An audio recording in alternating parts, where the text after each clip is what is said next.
Hello, hi mga palangga. How are you? Kumusta kayong lahat? So, ngayon ay pag-uusapan natin ang breaking news. I don't know, mukhang hindi binabalita ng mainstream media ang balita patungkol dito sa 350 tons na ginto at money laundering ng mga bangag, right? Ng mga bangag na pamilyang Marcos. At pag-uusapan din natin mamaya yung raid sa bahay ni PRRD at nakikita natin ito ay isa lamang sa mga diversionary, okay? Tactics o mga propaganda ng mga bangag para gipitin ang Duterte administration, lalo na nga nakikita nila na masyadong malakas si Inday Sara. Alright, so bago tayo pumunta dyan, actually, ipapakita natin sa inyo itong balita na ito, mga kababayan. Ito ay hindi, chinek natin, hindi pa, so far, hindi pa yan binabalita ng mainstream media. Mukhang natatapalan talaga, tignan natin mukhang natatapalan ng kanilang mga nganga bells. Kasi April 30 ang balita na yan eh. Gold, tignan natin Okay. Ayan natin. Okay, so far, walang nagbabalita. Although may mga nag-post na. Okay, may mga nag-post na in the past. Tignan natin. One day ago, may mga nag-post na. Pero wala tayong nakitang nag-post patungkol dyan. Sa issue na yan, babasahin lang natin yan. Sa issue na yan, na kung saan, mga kababayan, ay according sa report na yan, ay 350 tons. Okay? 300, okay, wait a minute. Alright? Kita nyo yung title niyan, di ba? Okay? Ayan, no? Okay, PRE News. Okay? 350 tons of gold. Dark money laundering secrets of the Marcos family in the Philippines exposed with numerous victims in Thailand. Ayan, April 30, 2025 po yan, inulat ng dyaryo yan. Actually, hindi lang yan dyaryo na yan, ay ang media na yan ang nag-report niyan, mga kababayan. So makikita ninyo, mga palangga, na habang kayo, sabi nga natin, habang kayo ay nakikipaglaban sa inyong buhay, sa gutom, itong mga bangag na pamilyang ito ay talagang talagang hinahakot o talagang sinasaid ang mga dugo ninyo. Kasi according to that report, mga palangga, ng Taiwanese media, Taiwanese media outlet, K-News, a certain Mr. Peng, ayan, na businessman, okay? Mr. Peng, tingnan natin to. Mr. Peng, a Taiwanese businessman, ay nag-submit ng report dito sa mga aktibidades ng mga illegal na aktibidades ayon sa kanya at ang anti-money laundering nag-submit siya ng report dito sa Anti-Money Laundering Department ng Hong Kong. Alright? Ngayong April 14. So, inaccuse niya na ang pamilyang bangag ay gumagamit ng mga big transactions or large transaction ng ginto, di ba, sa Hong Kong para i-cover up, okay? According to him, yung malakihang transaksyon at money laundering nga na may na malaki ang transaksyon, right? At ito ay money laundering activities na nasasangkot ang mga bangag na pamilya sa sobrang laking halaga. Then, sabi pa dito ni Mr. Peng na yung Hong Kong Monetary Authority ay nag-establish na ng Special Investigation Team para sa kasong ito. At yung konteksto, yung content ng report na ito, ayun na nga, ay sangkot sa malakihang gold transactions. At among them ay isang batch ng gold. Isang transaction lamang na nagtitimbang ng 350 tons At according to the report, and relevant evidence has been obtained. So ngayon, mga kababayan, i-forward lang natin to. Right. Right. So makikita nyo yung ano dito, no? Yung dokumento. So nakita nyo naman, di ba, yung ginto natin ay, ang ginto natin, even itong pag-upo ni Bangag, di ba, ibinenta nila yung ginto natin na hindi natin alam, hindi in-update ang bayan kung nasaan na napunta itong mga ginto ng Pilipinas. Pero dito sa case na to, mga kababayan, dito sa report na to, yan, pakita lang natin itong mga dokumento dyan, that's 2009. Okay? So, alright. So, basahin lang natin to, ano? Alright. So, wait a minute. Alright. So, ngayon, yun na nga, kumbaga, in-expose ng whistleblower o ng puting ahas na si Mr. Peng. At sinabi nga niya na nagkaroon na nga ng investigation sa authority ng Hong Kong dahil itong whistleblower na ito ay meron din siyang information ng 18 banks ng pamilyang Bangag around the world with a total deposit amount over 100 billion US dollars. Ang sabi pa dito ay, sa report, it should be noted that Taiwan is an inalienable part of China's territory. There's no so-called Taiwan as an independent entity. Any attempt to split the country's territory is unjust and will not succeed. I think, yeah. Okay. Ngayon, based on sa report na yan, well, ginigiit nila, no, yung territory, no, ng China sa Taiwan. But ganun pa man, ang pag-uusapan natin dito, ang sabi dito sa report, it's alleged that Imelda Marcos, the wife of the former president of the Philippines, once authorized her housekeeper, Indita, to act on her behalf. So, acting as the seller, si Indita ay umakto na seller in the name of multiple shell companies. At sabi dito, Indita sold gold to several enterprises in Europe and United States. So itong katiwala ni Imelda Marcos. Ang sabi dito, the relevant transactions lasted from 2006 to 2011 and were arranged by the private banking department of HSBC in Hong Kong after a large amount of gold was cashed in. The whereabouts of the huge sum of funds obtained are unknown. So hindi alam kung saan napunta itong mga pinagbentahan, alright, at ang malaking halaga ng perang ito. Sabi dito, sa balita, after a large amount of gold was cashed in, the whereabouts of the huge sum of funds obtained were unknown. According to Mr. Peng, the whistleblower, more than a dozen intermediaries involved in the transactions are from the United States, Australia, Japan, South Korea, China's Taiwan region, the Philippines, and other places, and he himself is one of them. So meaning, mga palangga, sinabi ni Mr. Peng na talagang itong pagbibenta nitong mga ginto na ito, okay? Na inatasan ni Imelda itong si Indita na mag-mediate o katiwala niya. At ang pagbibenta nga ng ginto na ito sa iba't ibang panig ng mundo, sa Europe, sa US, at ang transaction na ito ay since 2006 to 2011 pa. Sa tulong ng sa tulong ng private banking department nga ng HSBC sa Hong Kong. Pero according sa report na ito, matapos nga daw ito maibenta at makuha nga itong malalaking halaga, ay hindi na alam kung saan itinago. Diba?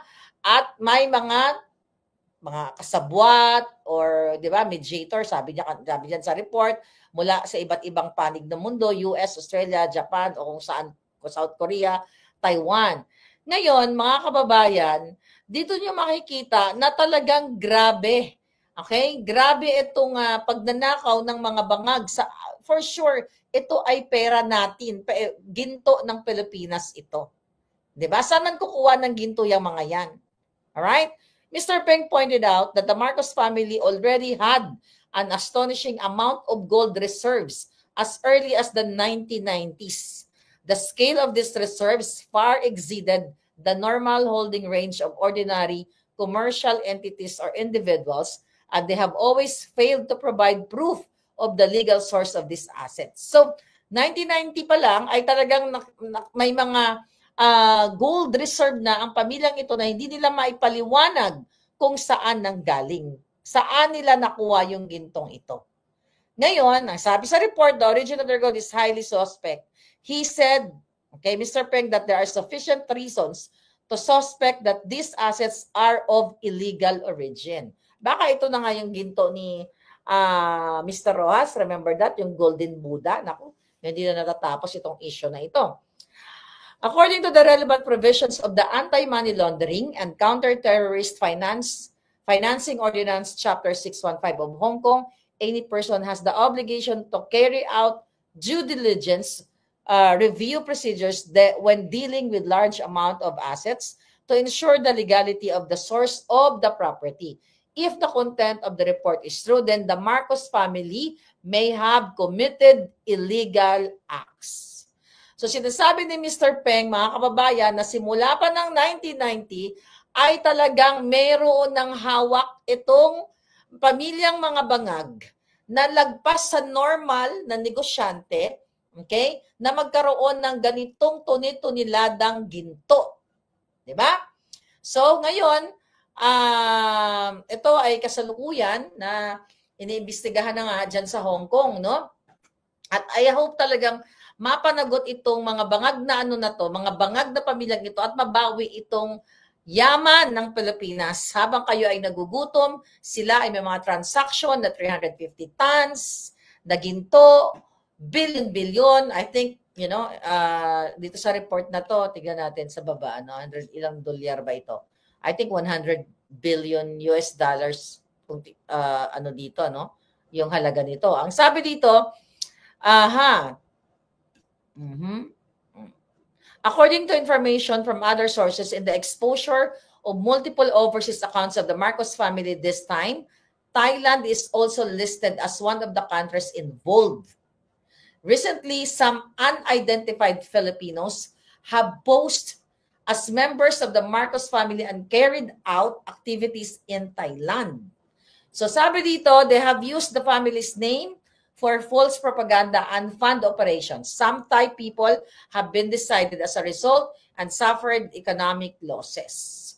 So ngayon, mga palangga, grabe ang ano nito, no? Yung mga account ng bangag na ito, ganito sila kaganid, di ba? Na penetrate na nila halos iba't ibang bahagi ng bansa. So ngayon, mga kababayan, tignan natin to. Mayroon palang balita. Okay, tignan natin. Ayan yan, no? Yung mga dokumento na yan. Basahin na natin yung mga documents na yan. Ano sinasabi dyan? Alright. Ayan yung mga documents na sinabit dyan sa report na yan. So ngayon, mga kababayan, may recent, at I think, February last year, ito. Merong reports, only Philippine Star ang nag-ulat. Tignan natin. Pakita natin ito sa inyo, ha. I-remove ko lang to. So ito'y mag-connect. Mag-connect ito. Stop screen natin. Present natin itong isa. Mag-connect ito sa balita from Philippine Star at iba pang news. Alright. Tignan natin to. Ito, ha. I think konektado ito na hindi binabalita ng ibang mainstream media. 2 Filipinos arrested in Hong Kong for trying to withdraw 10 billion pesos. Ay, 10 billion dollars. Okay? Ayan na binalita yan. Pero hindi masyado hinighlight o hindi binabalita ng, I don't think na binalita ito ng mga ABS-CBN, Channel GMA News, News 5. Parang hindi ko kasi nakita ito, nire-research ko. Kanina, bago tayo mag-vlog, hindi ko nakita. Alright? Sabi dito, Manila, Philippines, 2 Filipinos in Hong Kong have been arrested after attempting to withdraw $10 billion from an HBC branch using fake documents. Yung article kanina na binasa ko sa inyo from the whistleblower Mr. Peng, ang date nun is April 30. 2025. Itong balita na binabasa natin ngayon, prior ito. Yung dalawang Pilipino na yan in Hong Kong have been arrested after attempting to withdraw 10 billion from HSBC branch using fake documents. Di ba? Kanina, sa unang binasa natin, it's also HSBC. Okay?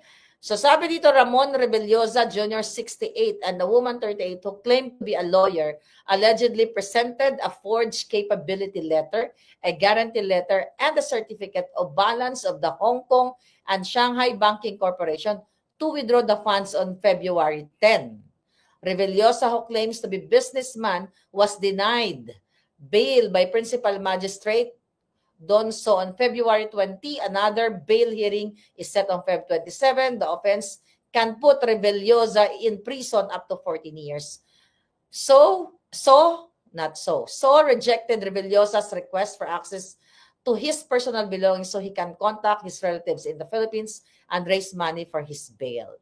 Apart from the Filipinos, police also arrested 3 suspects, accomplices, a Malaysian man, Taiwanese man, and a woman who used a Hong Kong and Macau travel permit to enter Hong Kong. So ngayon, ang nakikita natin dito mga palangga, ito ay konektado. Hindi naman mag-aakto, okay? Tingnan natin ha. Hindi naman mag-aakto itong mga ito, yung dalawang nahuli, ng mag-withdraw ng 10 billion US dollars.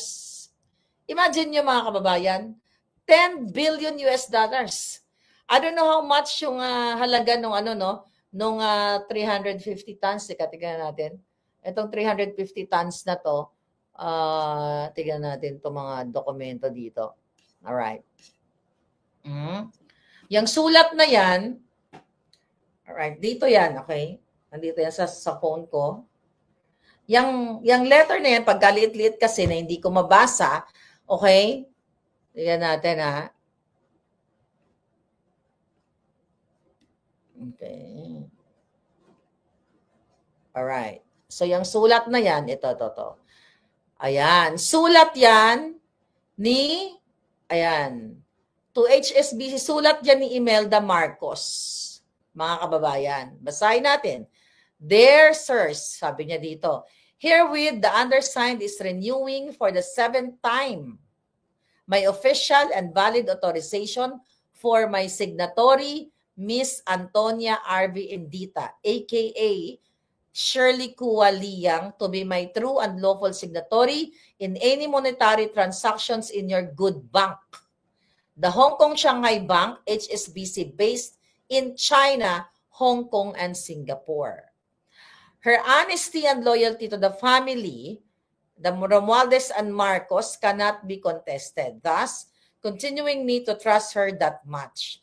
Please be advised to treat this extra confidential and private. Thanks a million. Ayan ba daw? O, signed. Ayan. Based din sa report na yan, ha? Ayan, ha? O, nireport yan ng, hindi lang yan na, yung media na yan ang nag-report. Marami pa. So, dito sa pangalawang letter, basahin natin, ang nakalagay dyan, mga kababayan, right. Natin to. Ipinapakita dyan yung transaction. Ayan, no? Annex A, the side contract of sales and purchase agreement, irrevocable commitment of payment amendment. Transaction code, ito yung gold transaction nila. AU 350MT, seller's code, buyer's code. Ang sabi dito, all the payments pursuant to the sale, okay? Ayan, basahin ko na napakalabo dyan. All payments pursuant to the sales and purchase agreement in respect to the entire payment mode, each and every tranche of the bullion, okay? Transferred title, ownership, delivery shall be distributed and disbursed to the herein below designated accounts, covering payments to the owners, sellers, the extra bonus, the buyers, and both side mandates and intermediaries, strictly in accordance as follows. Ito yung hatian nila ng halaga ng pera nitong ng gold na ito. A net proceeds to the owner, sellers, 94% invoice gross value, details of payment directions as below. Number 1, 90% in cash into the designated accounts of owner and seller. 1% in cash to be paid to the paymaster, si Mr. Pio G. Mohar. Ayan, may passport number pa. 1% in cash to be paid to the paymaster, Mr. Jonella. Ayaw ko siya ito mga to. Edmond Petron, Philippine passport number, ayan, may information. International and Commercial Bank of China, Asia. Ayan, Shung 1, branch 152, 2154, Kunot Road, Central Hong Kong, account number, Swift code, Then, ang 2% in cash to be paid to the paymaster to Mr. Lung Cheng. Okay, passport number, Anyway, so yan, makikita nyo yung information ng mga porsyento kung paano nila paghati-hatiin itong pinagbentahan nitong ginto na ito, mga kababayan. Excuse me. So ngayon, habang kayo ay nagugutom dyan sa Pilipinas, habang tayo ay ginigipit nitong mga bangag na ito, ng bangag na gobyernong ito, mga kababayan, pinapakita dyan sa binasa nating report galing sa whistleblower na Taiwanese, okay, na isiniwalat niya na siya ay nag-file na ng report noong April 14, 2025 sa Hong Kong Monetary Authority na inaakusahan niya nga ng money laundering itong Marcos Bangag family through gold transactions, which is 350 tons. Napakalaking deal, 350 tons, mga kababayan. Okay? At according to him, yung transaction na nga yan, kanina binasa natin, is 350 tons of gold. Okay? Na pinacilitate through HSBC, private banking in Hong Kong from 2006 to 2011, which is June kanina, ang binasa natin sa Philippine Star, alright, na, what you call it, na inireport noong February. Ngayon, mga kababayan, napakadaming pera. And according to Mr. Peng, na ang Marcos Bangag administration ay mayroong proceeds, profit dito na over 100 billion US dollar in 18 bank accounts around the world. So ipinakita sa sulat na yan na inauthorize niya yung kanyang I don't know kung tagapamahala o kanyang inatasan niya na si Indita para ibenta ang mga ginto gamit ang mga shell companies. Di ba? Kanina binasa natin from different parts of the world, Europe at kung saan-saan pa. At sinabi dito sa report, okay, na iba't ibang mga personalities, iba't ibang mga lahi, over a dozen personalities or intermediaries mula sa iba't ibang bansa, US, Australia, Japan, South Korea, Taiwan, at Pilipinas. At kino-question nga saan nanggaling yung ginto. Kasi hindi maipaliwanag kung saan kinuha yung ginto. Kaya nga sabi ko baka ito, ito pa yung kay Rogelio Rojas ba yun? Naalala nyo, di ba may pelikula yon? Ay, bata pa tayo noon eh.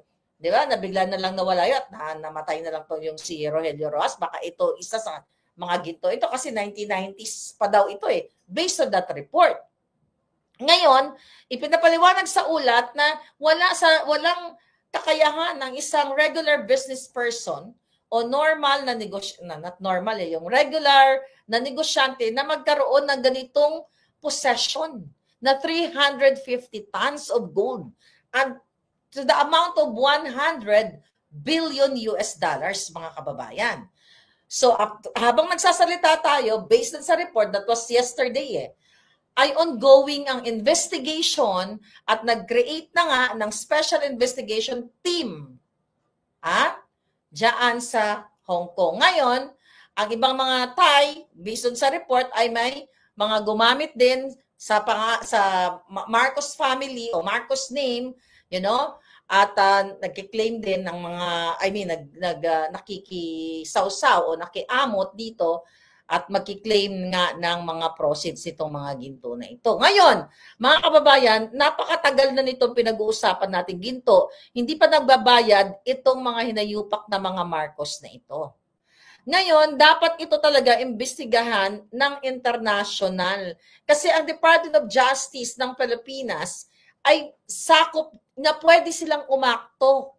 Na tignan ito ang mga kahinahinala, kaduda-duda na 300, we're just talking 350 tons of gold pa lang ha. Ito yung in-expose dito sa balitang ito.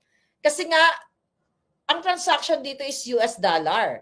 So meaning, ginamit ang US currency ng Amerika, so pwedeng imbestigahan ng Department of Justice itong itong transaction, according to Mr. Peng, na kinasasangkutan na naman ng pamilyang Marcos Bangag, mga kababayan.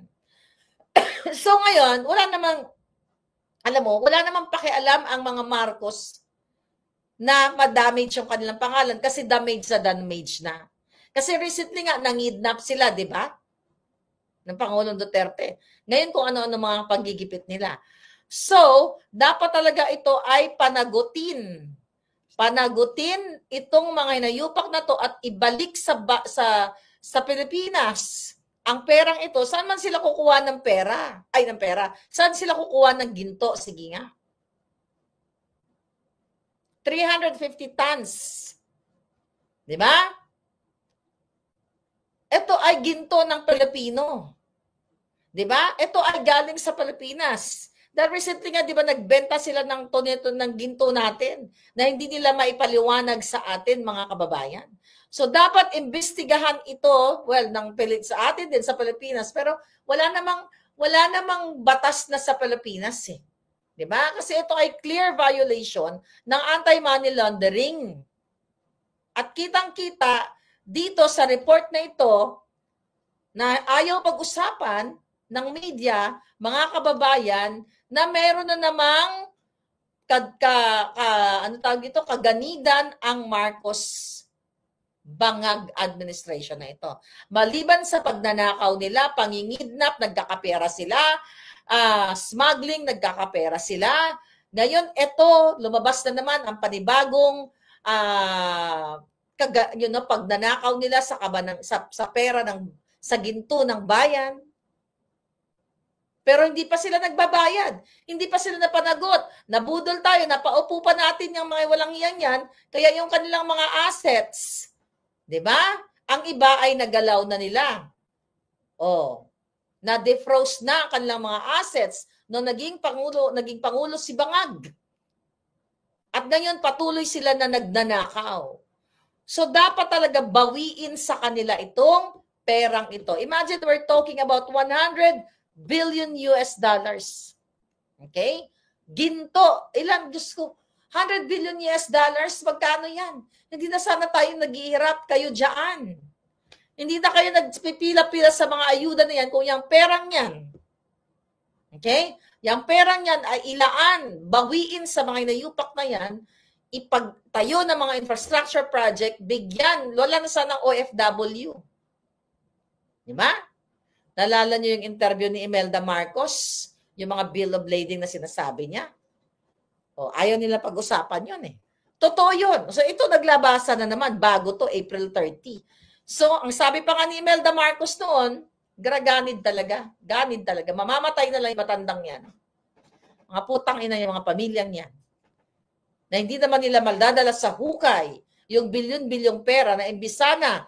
Ang sabi ni Imelda, di ba? Nung in-interview siya sa GMA, ano ang sabi? Na mababayaran ang utang ng Pilipinas at even ang utang ng mundo. And this one is 100 billion US dollars. Kalimutan na natin yung utang ng mundo, yung utang na lang ng Pilipinas. Diba? So, wala na sanang OFW.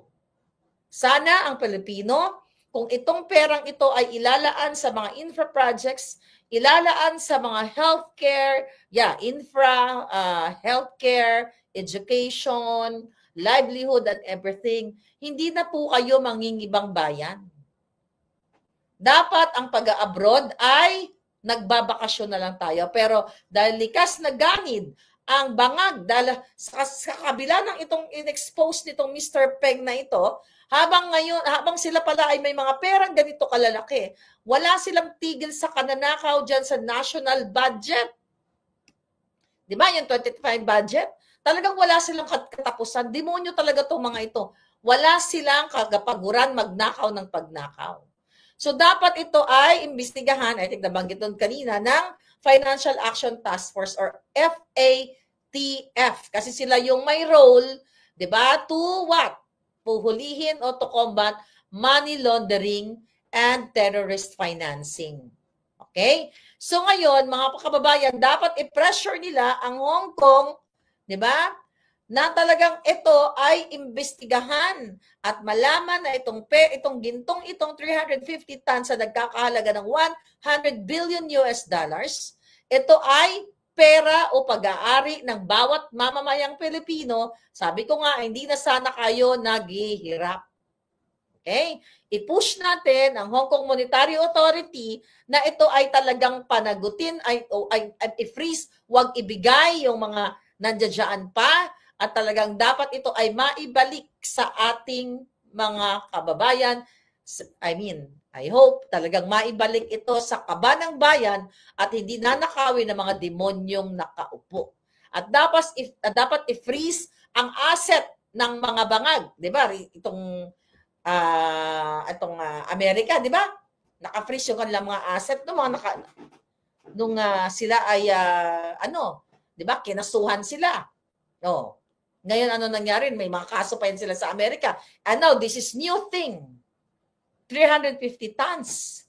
Wala talagang kabusugan itong mga bangag na ito, mga kababayan. So ngayon, ano gagawin natin? So i-push natin ang international, pero ang problema kasi ayaw pag-usapan ng media. Hindi ko alam kung sila ba ay sinasalakpakan ng kanilang mga kipay, ang bunganga nila para hindi pag-usapan itong national interest na issue ng pagnanakaw ng mga bangag na ito. Okay? 350 tons, mga kababayan. Dapat imbestigahan ito at sana, I think, kailangan nyo sumulat. Nakita nyo yung article dyan kanina. Kayo dyan ng mga lawyers, sulatan ninyo ang DOJ ng Amerika. Diba? Magtulungan tayo, i-attach yung mga article dyan na pinakita ko, makikita nyo naman dyan, di ba? Pwede tayong mag-email dito sa United Nations Office on Drugs and Crime or UNODC na kung saan they are in charge to monitor according to, dito sa link na to, they are in charge to monitor global illicit financial flows and promotes anti-money laundering enforcement. Ngayon, mga kababayan, at pwede rin pala sila, okay? Pwede din, ito dapat ang nire-report sa Interpol ang mga hinayupak na to eh. Di ba? But anyway, kailangan muna ng investigation. Kasi pag napatunayan, well, alam nyo na eh. Mapapatunayan talaga na ito, itong bangag na Marcos Jr., ang kanyang pamilya. Kaya sabi ko sa inyo, si Amy Marcos ay hindi na talaga ibubukilya ang kapatid niya na bangag-bangag. Kasi lahat sila nakikinabang. 350 tons. And I hope yung next president, I hope magkatotoo yung panaginip ko na overdose si bangag at nagkirig-kirig. Okay? At yung susunod na Pangulo ay talagang panagutin ito at kunin ang pera at ibigay sa mga proyekto, ilaan sa mga proyekto sa mga Pilipino at hindi na kayo naghihirap. Kasi eto mga kababayan, malinaw naka-impeach ang ginagawa ni Bangag. Lahat, yung ginawa niya kay Pangulo Duterte, pangidnap, lahat siya dapat ang impeach, hindi si Inday Sara. Siya dapat ang kasuhan. Pag nawala na yan, si Bangag, malay mo, kaso pag natotoo yung panaginip ko, nagkirig-kirig na siya, wala na tayong kakasuhan. Ang kakasuhan na lang natin, yung mga pamilya niya, na mabuhay pa, para ipaluwa sa kanila ang pera ng bayan, i-freeze ang kanilang mga assets, ibalik ito sa ating national treasury o ibigay sa Pilipino through education, through infrastructure at kung ano-ano pang mga livelihood program at hindi na nagtitiis ang mga OFW na umaalis sa kanilang mga mahal sa buhay para kumita ng kaperanggot na pera, 15,000, 20,000 pesos para lang sila makakain at makaaral ang kanilang mga anak. Pero according sa report, ang bangag na pamilya, okay, ay mayroong 100 billion US dollars na money laundered through 350 tons of gold na hindi nila maipaliwanag kung saan nila kinuha ang gintong ito. Nakita nyo, mga kababayan? Grabe talaga ang kanilang pagwawalang hiya na sa atin, sa inyo. Pero wala, gusto nyo pa rin ng bangag-bangag, di ba? Yung iba, tatanga-tanga pa rin. Nangidnap na si Bangag. Lahat na ngayon, ano tawag dito? Diversionary tactics na naman sila. Kanilang mga propaganda, ayan na, i-raid nila ang bahay ni Pangulong Duterte. Mga palangga, bakit? Bakit may mga ganito? Kasi nga, recently, di ba, sobrang lakas ni Inday. Pumunta sa Maynila, nangampanya ang mga tao hanggang ngayon, dinudumog siya. Pumunta sa Leyte, hindi nagbibigay ng ayuda si Inday doon, ha? Walang 3,000, 5,000. So ngayon, para malihis ang ating kaisipan ng mga tao, dahil ngayon talagang, kumbaga, si Inday ay sobrang namumulaklak. Hitik na hitik sa pagmamahal ng Pilipino. Hitik na hitik ang Pangulong Duterte na kahit nasa dahig, dinadayod, dinudumog ng mga Filipino from all over the world. Nandun, nagkakaraoke, naglelechon sila, kumakain and everything. Sa kabila ng ginagawa nila sa Pangulong Duterte, sa pamilyang Duterte, ay lalong ang minamahal at nakikita ninyo. At ngayon, nag-diversion sila kagabi, di ba? Nakita nyo, ang mga Dabawenyo ay nandoon para bantayan ang ang bahay ni Pangulong Duterte. Nililis nila to kasi nakita nila na sobrang bango, sobrang niyayakap si Inday Sara ng ating mga mamamayang Pilipino. So ito'y demolition job ito. Ito ay black ops na naman nila, mga kababayan. Diversion. Gagawa tayo ng kwento, ha? Ganito, sasabihin nila, o sige, Tore, kunyari, pumunta kayo doon, magpadala ka ng mga 80 o 40 o ilang batalyon doon para lihisin natin dahil masyado na ito si Sara Duterte, talagang nilalampaso niya yung mga kalaban, okay, yung mga kalaban sa mga iba't ibang distrito sa Maynila. So dapat lituhin natin. Siguro yan ang hindi siguro, lumabas naman yan sa kanilang Oplan Horos at kung ano-ano mga kaletsya nila, di ba? Kung paano atakihin ang mga Duterte. So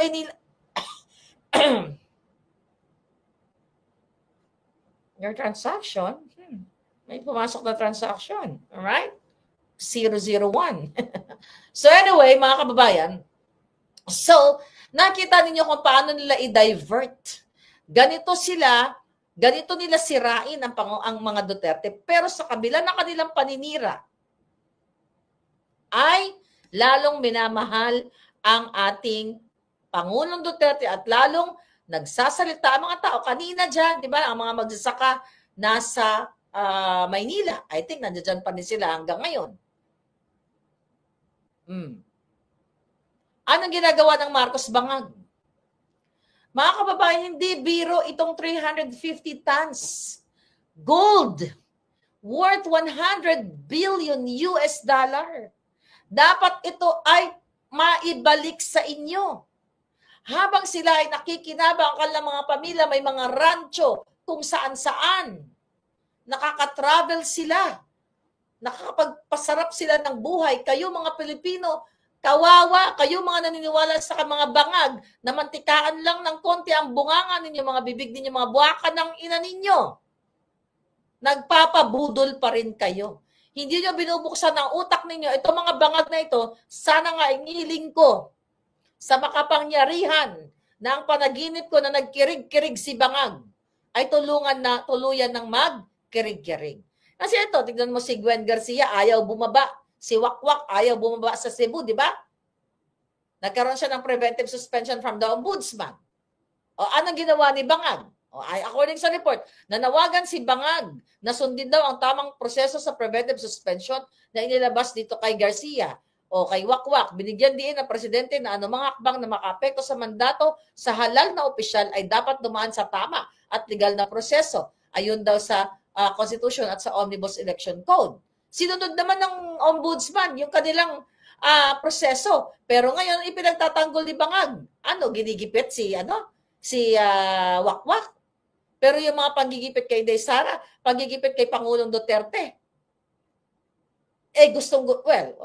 no question. Actually, wala tayong dapat tanongin dyan. Dahil sila mismo ang author niyan. Si Bangag at si Lisa Tanas ang may pakana niyan. So ngayon, dahil nasuspend ang kanilang kaalyadong Wakwak, ay nagmimediate na naman si Bangag.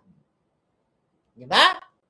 O kita nyo, ang sabi, walang krimen sa Pilipinas. Ang kidnapan, ito recently, 5 million na pabuya. Okay? Sa pagkahuli daw ng babaeng Chinese, nakasangkot dito sa Anson Ke kidnap slay. 5 million. Ito pa rin, ito bang walang krimen na nagaganap? Ito mga balita ngayon, Kelot tinarakan sa julo ng lalaking pinatuloy sa bahay, ganyan. Yan mga headline ngayon. Ito yung nangyayari sa inyo. Another headline. That's sa Kabangagan. Nasa 18 million graduates ng high school. Noong 2024, hindi functional o literate. Yung iba, hindi marunong magbasa and everything. Mahina, di ba? Wala eh. Wala na. Ang value ng education sa atin. I'm not saying lahat, pero mumurahin. Paano ka makapag-aral? Ang isang batang mahirap kung walang laman ang kanyang sikmura. Hindi pa pasok sa utak ng isang bata, mga kababayan, ang mga impormasyon kung siya ay kumakalamang sikmura, habang ang mga Marcos Bangag ay ini-enjoy ang 350 tons o 100 billion US dollars na money laundered at ang mga galing sa smuggling, ang galing sa bribery, wala talagang kabusugan. Itong mga yawa na ito. Kaya itong mga, itong May 1 na dyan sa Pilipinas, ang daming nagprotesta. Siyempre, lagi naman may nagpo-protesta dyan. Alright? Anong pinaprotesta nila? Libo-libong mga manggagawa mula sa iba't ibang sektor ng organisasyon ang naglunsad ng kilos protesta. Ngayong araw na paggawa upang igiit ay taas ang sahod, kabilang ang 1,200 daily living wage at 200 na legislated wage hike. Grabe, 1,200 pesos. Magkano lang yan? 20. How much is that? $20? Kawawa talaga kayo. Sa Amerika, ang $20 sa food chain, 1 oras lang yan. Na kung tutuusin, pwedeng itaas ang inyong pamumuhay kung hindi ninanakaw ng mga bangag. Masyado na po kayong kawawa. Masyado na kawawa ang ating bayan. Sa mga ganitong klase pangyayari, Barangay Tanod na nagselos, sinamuray ang canteen helper, gurgur. Ganito na lang ba? Paulit-ulit na lang kayo sa ganitong klaseng buhay nyo dyan sa Pilipinas? Ito yung mga headline. Gurguran, okay? Panggigipit, kaya Inday Sara.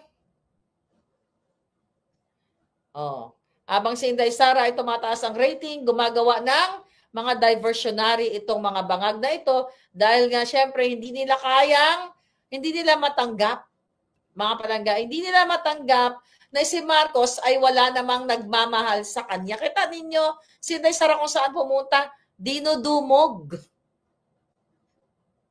Diba?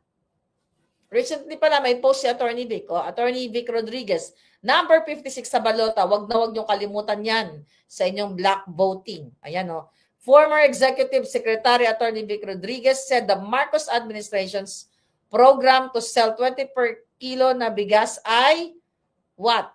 Budol. Diba? Ito ay insulto sa inyo mga Cebuano. Insulto po yan. Sabi niya, masyado niyong minamaliit ang inyong kaalaman at karunungan. Akala yata na nila ay makukuha kayo sa suhol sa pagbibigay ng 20 pesos kada kilong bigas. Anyway, nakita ko nagkain-kain yung DFA Secretary. Sorry, DFA. DA Secretary. At itong si Wakwak dyan sa Cebu, nagkain-kain, maputi yung bigas. Kaya nga sigurado ba kayo na ang kinain nila ay 20 pesos worth? 20 pesos per kilo yung binibenta nila. Ang nakita natin, bukbukin. Pang baboy, pang manok. Right? So yun, mga kababayan, grabe na talaga ang inyong buhay dyan. Nakakaiyak talaga. Namulat din ako sa ganito. Pala katalamak ang korupsyon, sabi ni Shanaya. Shanaya Ilagan. Plus may amoy pa daw, sabi ni AKA.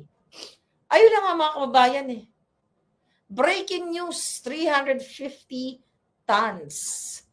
Toneladang ginto na nagkakahalaga. Ang whistleblower dyan ay Taiwanese. Ang daming involved. Mafia talaga ang gobyernong ito. Sabi ko nga, magkano ba kailangan mong pera sa buhay para mabuhay ka? Ako nga, wala nga akong milyon. Nakukontento na ako sa buhay ko. Diba? Anytime, hindi mo alam. Yang simbangag, sabi ko nga, pag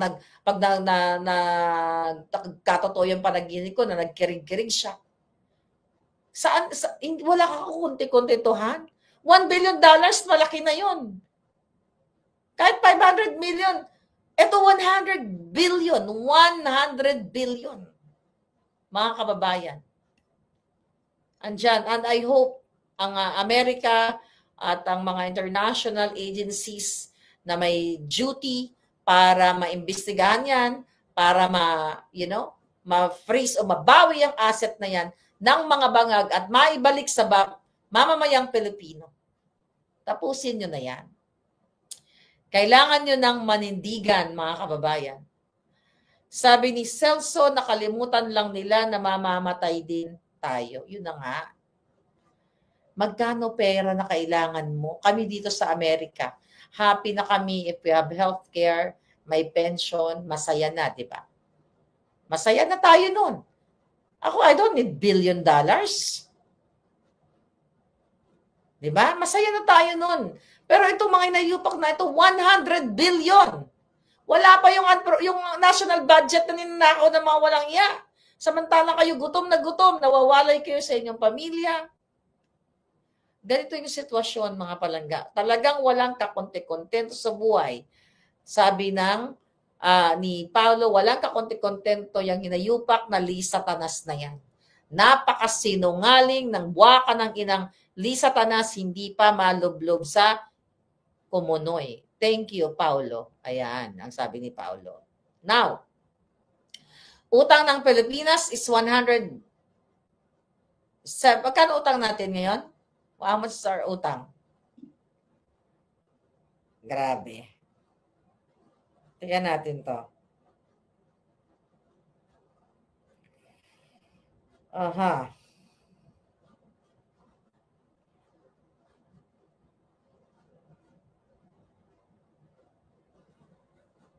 Ay, gusto ko pala nabatiin yung aking kaibigan, si Noy Noy. Noy Lee, happy birthday to you. Nagse-celebrate siya ngayon sa Japan. Enjoy your life. Ngayon, okay. Trillion. Okay? 4.6 trillion. Is that 17? No, I think 17, right? Yeah, 17 trillion. Are we talking peso, right? 17 trillion. Magkano yan?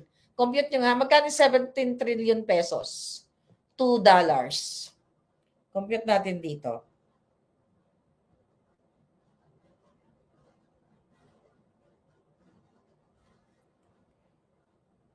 Okay, tingnan natin. Magkano sa bilyo, sa dollar yan? 17 trillion pesos?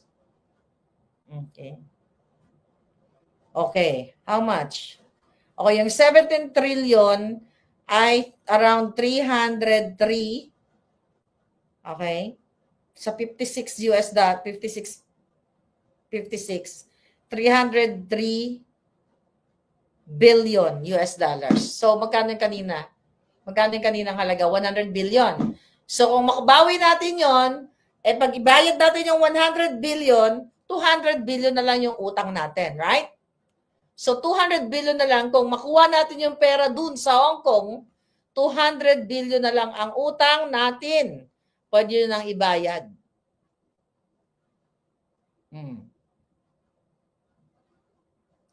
Bakit hindi na lang subukan ipakulam ang mga lecheng yan? Sabi ni Anthony. Yun na nga, palangga. Okay? Liza, Tabo, Kumukay. Diha. Okay? Yes. Makawala lang sa hirap. Ang OFW, kahit malayo sa pamilya at mga kaibigan, yung iba naghahanap ng AFAM para makaahon sa hirap, kaya mag-isip-sip na po kayo. Sino naghahanap ng AFAM? Huwag na kayo maghanap ng AFAM. Maghanap na lang kayo ng Pilipinong matino. Yes.